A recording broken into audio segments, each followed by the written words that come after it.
नमस्कार दोस्तों, स्वागत है आपका निफ्टी और बैंक निफ्टी के प्रेडिक्शन की इस वीडियो में। हम देखने वाले हैं 8 जुलाई के दिन निफ्टी और बैंक निफ्टी की मूवमेंट किस प्रकार से रहने वाली है। तो आपके सामने अभी हमारा बैंक निफ्टी के फ्यूचर का चार्ट खुला हुआ है। आइए देखते हैं कि बैंक निफ्टी के फ्यूचर में आज का मूवमेंट कैसा रहा, अगले दिन मूवमेंट कैसा रह सकता है। तो जैसा कि इस चार्ट में 30 मिनट्स का चार्ट है, आप देख रहे हैं कि 6 जुलाई को हमें यह एक इंडिकेशन मिल चुका था कि बैंक निफ्टी ने पॉजिटिव मोमेंटम स्टार्ट कर दिया है। तो इसका इंडिकेशन हम देखते हैं कैसे मिल रहा है। एक तो यहाँ पर पॉजिटिव क्रॉसओवर बना हुआ है और दूसरा इसका कॉन्फिडेंस हमें यहाँ से आता है कि जब यह ऊपर की तरफ निकल जाता है तो यह हमें कॉन्फिडेंस देता है कि यह मोमेंटम वास्तव में पॉजिटिव मोमेंटम होगा। और जैसा कि हमने देखा, उसके बाद आज गैप अप हुआ और गैप अप होने के बाद उसने अपने पॉजिटिव मोमेंटम को जारी रखा और यहाँ पर भी हमें यह कॉन्फिडेंस मिल रहा था कि यह मोमेंटम पॉजिटिव बना रहेगा और इस तरह से सारा दिन यह बैंक निफ्टी ऊपर की तरफ मूव करता रहा।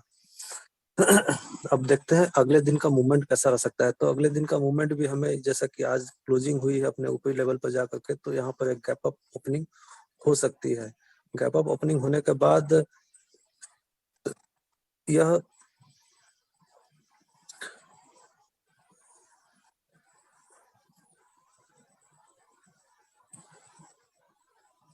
ऊपर में यह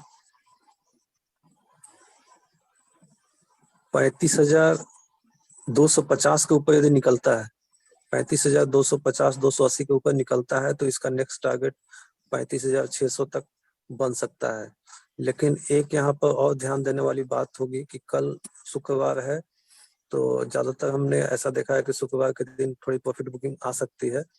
तो यह ऊपरी लेवल से एक बार नीचे भी आ सकता है, क्योंकि और एक चीज यहाँ पर देखने लायक है कि यह जो मूविंग एवरेज लगा हुआ है यहाँ पर, तो यह मूविंग एवरेज से बहुत ज्यादा गैप बनाकर नहीं चलता है। यदि कल यह बड़ा गैप अप होता है तो यह थोड़ा ऊपर जा करके फिर से अपने मूविंग एवरेज के पास आने का प्रयास करेगा। और मतलब ये दोनों बहुत ज्यादा गैप बनाकर नहीं रखते। आप कहीं भी देख सकते हैं कि जैसे ये बहुत ज्यादा गैप होता है फिर आपस में एक दूसरे के नजदीक आ जाते हैं।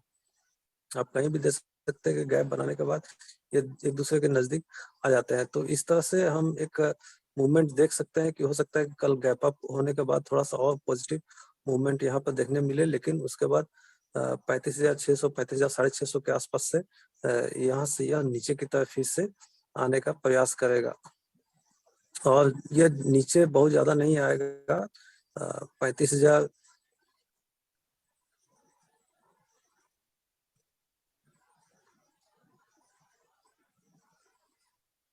35,300 तक या 35,600 यदि जाता है टारगेट अचीव करने के बाद, वहां से फिर यदि रिट्रेस होता है तो 35,300 तक नीचे आ सकता है। डाउन साइड की मूवमेंट अभी बैंक निफ्टी में दिख नहीं रही है, लेकिन यदि किसी भी कारण से यदि डाउन साइड मूवमेंट आता है तो ये यदि नीचे की तरफ किसी कारण से नीचे की तरफ खुलता है तो 34,500 के आसपास से बैंक निफ्टी सपोर्ट लेने का प्रयास करेगा। फिर वहां से हम एक बार हम इसके बारे में चर्चा करें कि वहां पर हमें बाय करना चाहिए या नहीं करना चाहिए। लेकिन नेगेटिव मूवमेंट ऐसा दिखता नहीं है। एक रिट्रेसमेंट आ सकता है ऊपरी लेवल से, एक रिट्रेसमेंट होगी, उसे हम नेगेटिव मूवमेंट नहीं मानेंगे।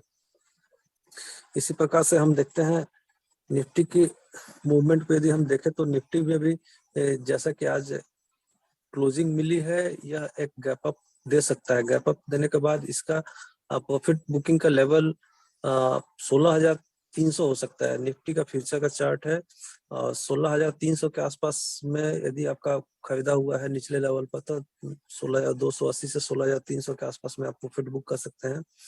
और यदि इस लेवल को भी सस्टेन करता है तो मैक्सिमम 16,480 500 तक जा सकता है।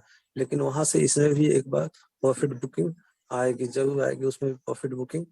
और मोमेंटम हमारा निफ्टी और बैंक निफ्टी में पॉजिटिव ही है, इसलिए शॉर्ट साइड में ज्यादा सोचना नहीं चाहिए।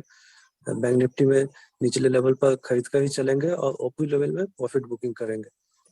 और यदि ऊपरी लेवल में शॉर्ट करते हैं तो एक छोटे से टारगेट के लिए ही शॉर्ट करें, ज्यादा बड़ा टारगेट इसमें आ नहीं सकता है, क्योंकि बैंक निफ्टी और निफ्टी ज्यादा नीचे जाने के मूड में भी है नहीं।